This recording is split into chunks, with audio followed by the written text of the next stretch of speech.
Hello and welcome to the Perun Santis video series. I just finished doing this series in German, where I had translated the text from Russian into German, and then I decided to do the whole thing in English so that more people would have access to this information. So I translated the thing from German into English, and here we are now. The Perun Santis are one of the oldest texts existing today and only a small part of the Aryan-Slavic Vedas, which are kept in a secret location by Slavic sage-keepers of the ancient Russian Inglistic Church, short ARIC. These texts were engraved onto golden or other noble non-rusting metal plates about 40,000 years ago and have been translated into modern Russian in 1944. However, some parts of this text remain undisclosed because the time has not yet come for all the information to be released. There are 9 Santis on 36 plates, and this makes up one cycle of the Aryan-Slavic Vedas, and there are a lot more cycles than just the Perun Santis. 4 plates make one Santi, and each plate has 4 verses on it, 2 on each side. So this means one cycle contains 144 verses. And this is no coincidence. The number 144 is a very special number. Every verse has 9 lines. There you have the 9 again. 144 is also a 9. And every line consists of 16 runes that are connected with a celestial, with the upper line. And all the plates are fastened together by 3 rings. And it's called the Perun Santis because these Santis are given by the god Perun. And the Perun Santis talk about the heavenly laws and commandments and the prophecy of events within the Svarogic cycle and 99 cycles of life. That is a total time span of 40,176 years. And Veda means wisdom or knowledge. Okay, so in order to go on this journey of the Vedas, one must be willing to break free from the programming that we all have gone through since birth. And be prepared to deal with principles and ideas that are inconsistent or maybe even in contradiction of what has been learned. And the confusion of mind starts with language. The meaning of many words we use today has been changed, altered, or completely turned upside down. For example, we don't even have to look very far into the past. Take, for example, just the word gay. Yeah, just a few generations ago, this would refer to as being merry, jolly, happy. Yeah. And in German, we also have a word called roden. And roden means to deforest or uproot. But the root of this word, roden, is rot. And this means actually root or tribe or kin. So the meaning of this word has been totally turned upside down from something meaning life and growth to something meaning death and destruction. And this leads to asynchronicity when we use words in a false manner. And so this means you're out of sync, you're out of touch with reality, and you're trapped in the illusion, believing the lie, and how this is exactly connected with the spoken word and the intent behind it and everything. This will be explained further in video number 3 of this series. So anyway, fact of the matter is, words have power, and why it's called spelling. It's also no coincidence. So recognize the true meaning of the words that you use, and also recognize the program, because only then you can truly free yourself from it. Okay, so now let's proceed and look at the term Aryan, Arya. What does that even mean? For this answer, we shall have a look into the Bhagavad-gita. The Bhagavad-gita is part of the Indian Vedas. I have this book here. It is mirrored. I always do my videos mirrored, otherwise I get confused. Anyway, this is of course a German edition, so I translated this little part I'm going to read into English. And here we go. The word Arya refers to people who know the value of life and have a civilization based on spiritual knowledge. People who follow the material way of life do not know that the goal of life is to reach knowledge of the absolute truth. They are letting the outer appearance of the material world engross them, and therefore they don't know what liberation is. People who do not know what liberation from material bondage means are called non-Aryans. So another little interesting fun fact about the word engross. I picked this word intentionally because the interesting thing I found out about this word, to engross, it has actually 2 meanings, and on first sight you would think they're opposite meanings, and in a sense they are, but they're also not. So engross can mean to capture one's attention, and it can also mean to drive somebody away. So, and this is not a contradiction at all, because you are being captured by the lie that, and at the same time, drives you away from the truth. So I found that pretty interesting.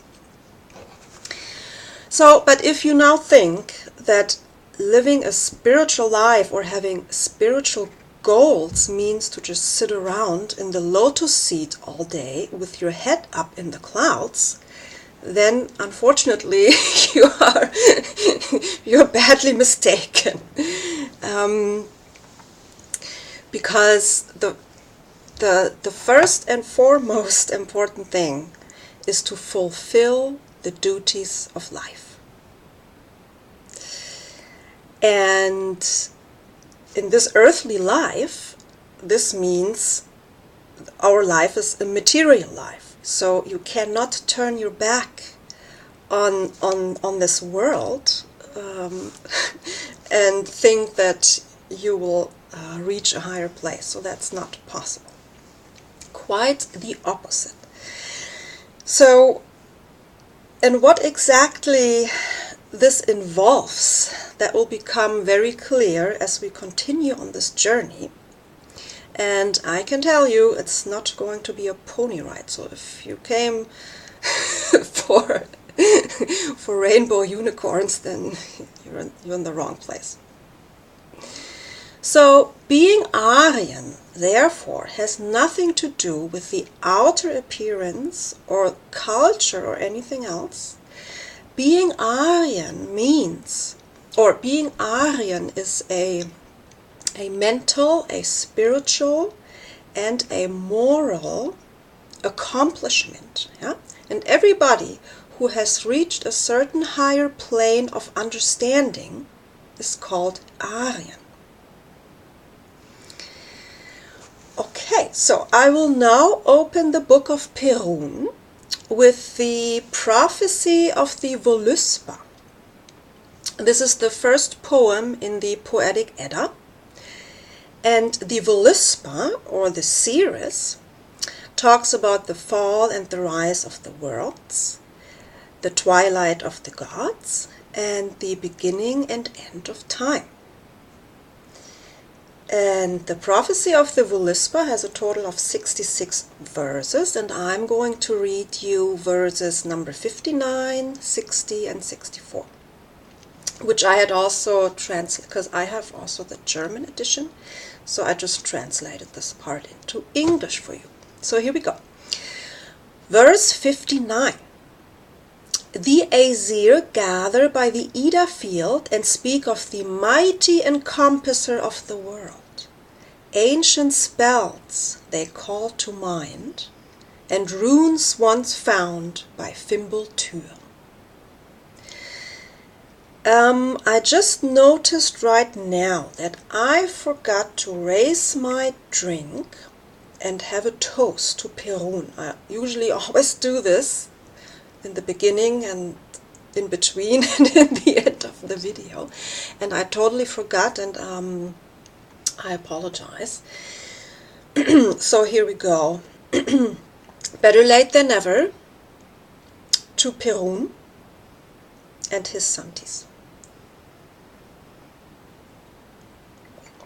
Okay, that's better. So verse 60. Again there will be found the wondrous golden plates in the grass the Aesir once had in ancient times. There comes the mighty one to the dwelling place of the gods. Down comes the strong one, he who steers all. He decides cases, he settles discords, and orders eternal commandments. So, let's go back and clear up some things. So the Aesir gather and speak of the mighty encompasser of the world. That's the Midgard serpent, or you could also see it as the equator. And they call to mind runes once found by Fimbultur. I don't think I mentioned this in the beginning, but of course the original text of the Santis are in runes. It's runic letters. And I will talk about the runes more as we go on in another video. So the runes once found by Fimbultur, Fimbultule, that's the great singer. And Fimbultur is another name for Odin. So they're talking about Odin. Yeah. And here he comes, as announced by the Voluspa in the Poetic Edda, the mighty, the strong Perun Thunderer. So, first Santi, verse 1. When in the city of the gods, in the Irish Asgard, where the sacred rivers Iria and Ommi meet, near the great Temple of Anglia, by the sacred stone Alatur, came down from the skies White Man, divine vehicle of the gods. Surrounded by great radiance and flames, as he descended down to earth.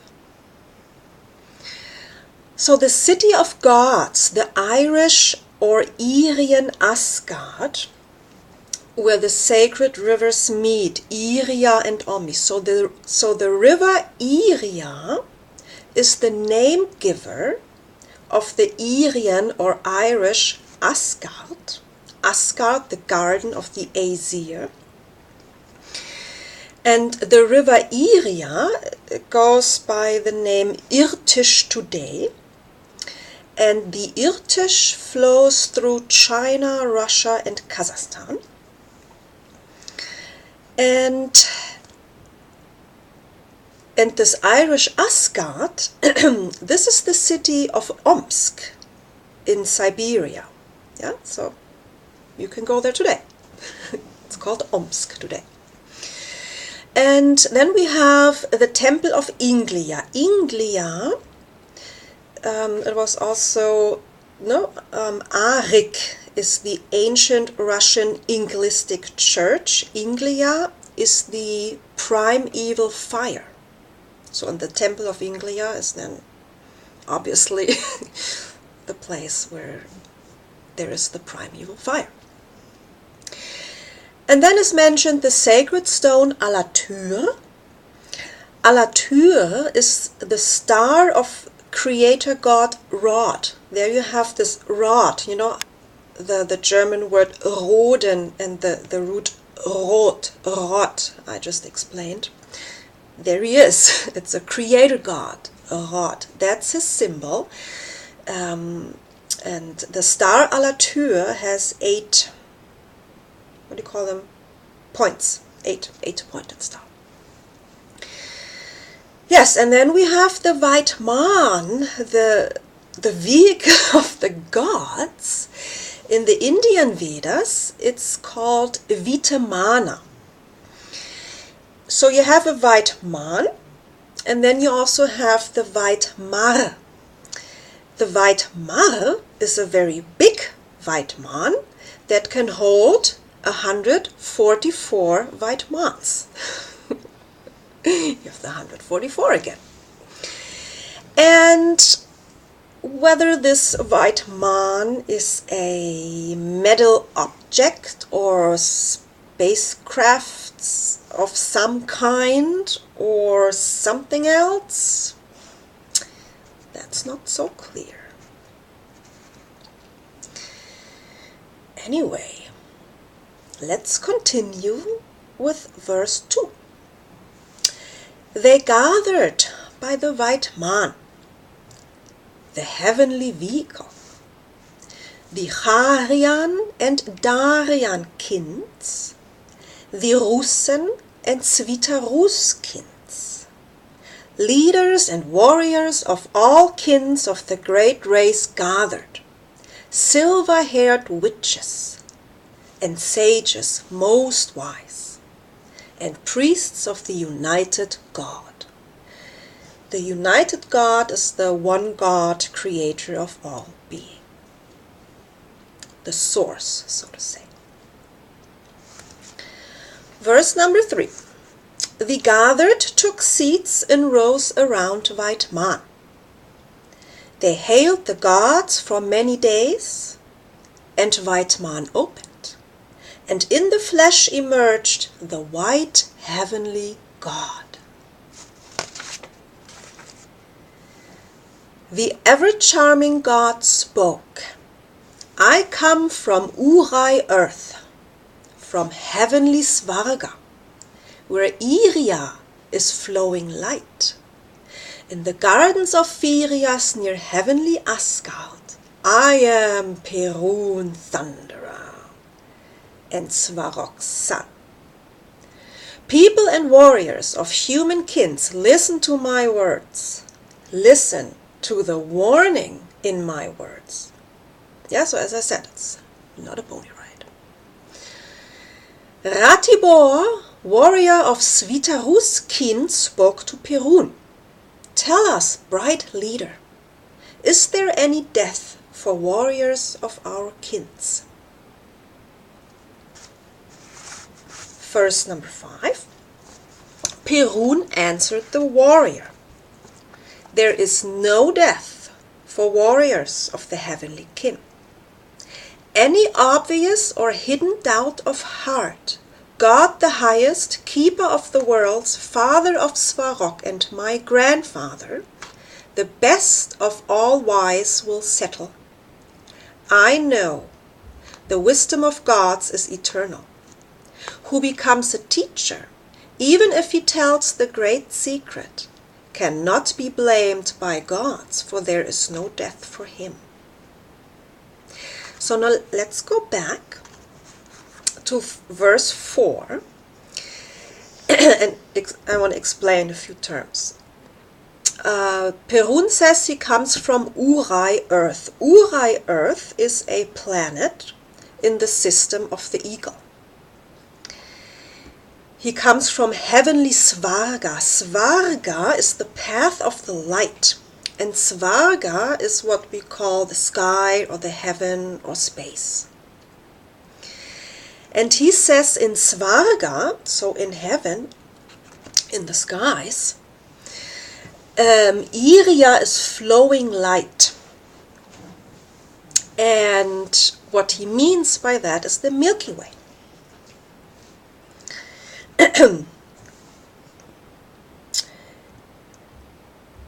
Yes. And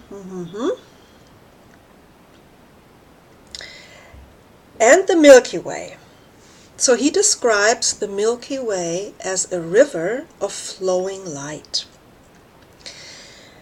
And this brings to mind the saying, or the expression, as above, so below. So below we have this river of water, and the mirror of it is a river of flowing light. Yeah?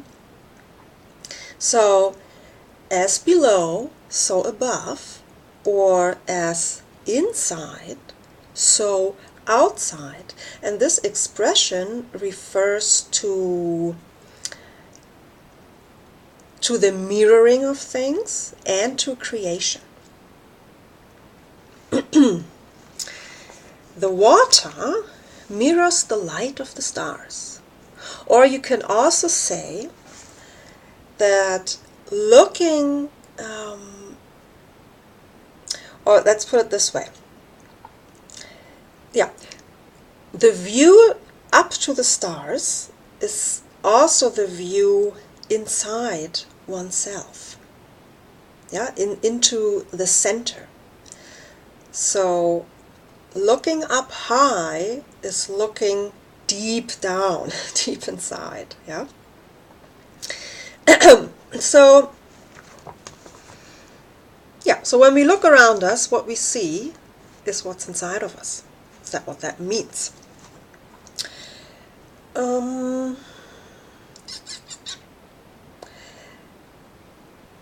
Rumi says, for example, everything seen has its origin in the unseen. So that's what that means. Yeah, the unseen is that's what's inside of us. Yeah, and that's the origin of everything that we can see outside of us.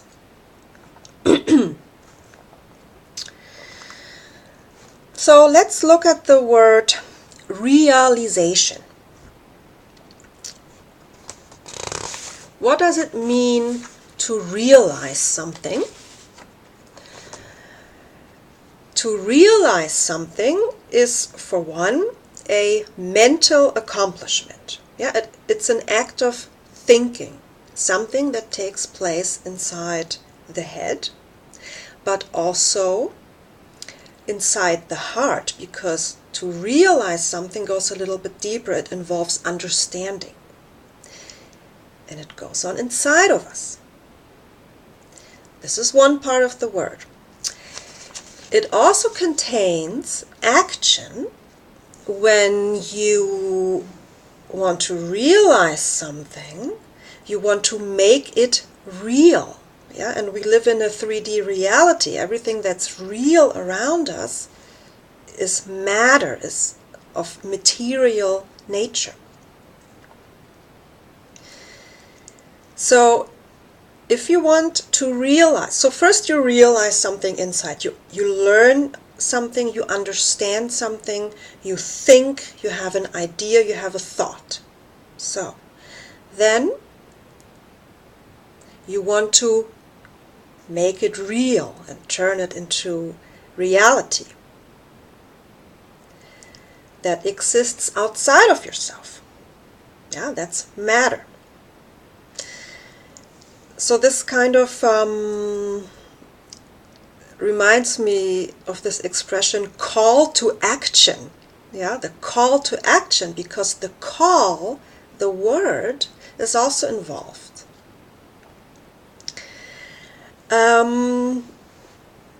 So in order to turn a realization that happened inside of you into reality outside of you, you must materialize something or manifest something. So the word realization also contains materialization and manifestation, because if you want to make something real, you have to use matter. Yeah? And to create something from matter, you need your hands. Normally. And to manifest, you have the word manu, and manu is hands. Yeah, so you need your hands to work with the matter to make something, to create something material. Yeah, to create reality. Okay. So the 3 stages of creation are thought, word, and action, and then you have the reality. And this is also to be found in the word Israel. Yeah? Israel is real.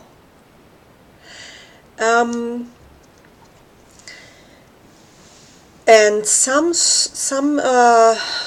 scholars of Torah, they argue the case that because of this,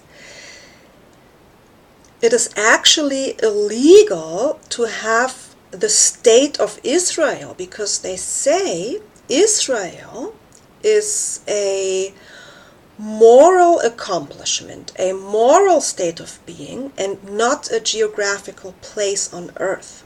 So I'm not saying they're right or wrong, I'm just saying this is the case they argue.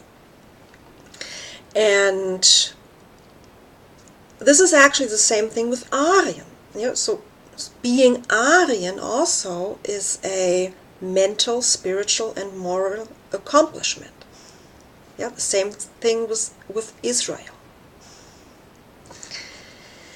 Okay, so let's take a look at the 3 aspects of reality by the example of the sun. So you have the sun. And the inside of the sun, the inner working, the worker, the center of the sun, is unseen to us. We don't know what's inside. We can see the outer appearance of the sun. So for me, when I look at the sun, it looks like a round, bright disk.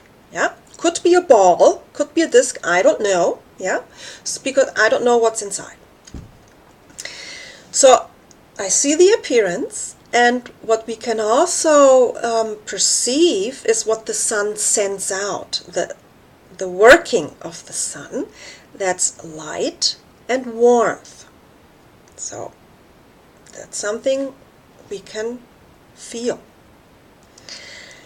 And the sun, or the warmth and the light of the sun, lead to, for example, the growth of plants. Let's take the tree, for example. If it wasn't for the sun, the tree could not grow. Yeah, but it does. And we see the tree and we observe the tree growing every day. We can see it, we can touch it, we can feel it, we can taste it, we can hear it. The tree is a part of our material reality. And it is here because of the sun. I mean, other things too. It also needs water, for example, but if it wasn't for the sun, it could not materialize in the way it does, and then we could not see it, and it would not be part of our reality. So when we look at the tree, we're actually also looking at the sun. So the sun, the worker behind the sun, we don't know who it is, but we can observe the working of the sun, and then we can see the work of the sun. That's our reality. And the question remains, who or what is the worker inside the sun? And here comes a quote to mind from the great poet Johann Wolfgang von Goethe, who was born in 1748 or 49, 49 I think, 1749, and he died in 1832. And he said, God shows himself, reveals, that's a nicer word. God reveals himself through nature, but not to everybody. Because you have to have reached a certain plane of understanding to be able to see that. Okay, so talking about the sun, I'd like to go back to the Bhagavad-gita once more and read another few lines, which I have, of course, translated again. And it says, after the liberation from the material contamination, and here notice, interesting similarity between the words contamination and containment. Okay, after the liberation from the material contamination, the atomic soul may prefer to remain a spiritual spark in the shining rays of God's highest personality. But the intelligent souls rise to the spiritual planets in order to become one with the personality of God. What are planets? Planets are planes of reality.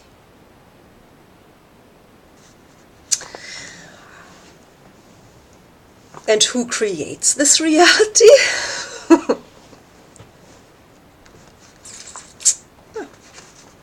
Okay, very last thing for now. I want to go back to verse 5. In verse 5, it talks about the great secret, and it says, those who become a teacher, even if they tell the great secret, cannot be blamed by the gods. And there was a guy back in the days, 800 after the coming of Christ, so our time, our modern calendar, 800. In Baghdad, Iran, there was this guy. His name was Al-Hallaj, and by the meaning of his very name, he was the one who knew the Quran by heart. And Al-Hallaj, he was a person we would probably today call as being crazy. Anyway, he was crucified by the verdict of blasphemy. And the question is now, so what did he say? Why did they kill him? So what was it that they did not want the people to hear and know about? So okay, and Al-Hallaj worked towards this goal his whole life. So being crucified on the cross for blasphemy, this was actually his life goal. Yeah, that's what he was working towards. and he succeeded. And yeah, so he would run around the bazaars and down the streets and knock on people's houses and and preach his truth to everybody, whether they wanted to hear it or not. And I might add, also regardless whether they were ready to hear it or not. Yeah, because some information can be misunderstood and it can do more harm than good when people who don't understand the information correctly, it's risky. So anyway, but he told everybody he didn't care. So and so what was it? What was Al-Halaj's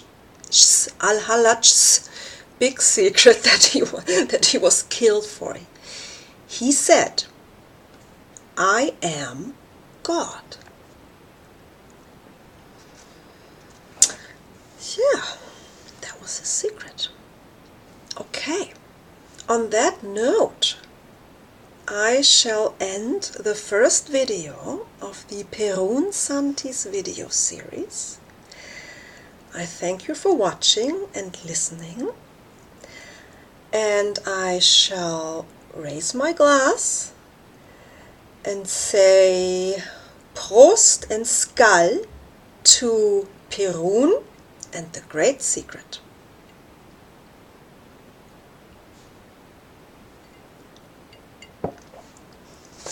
Again, thanks for watching, and I'll see you next time.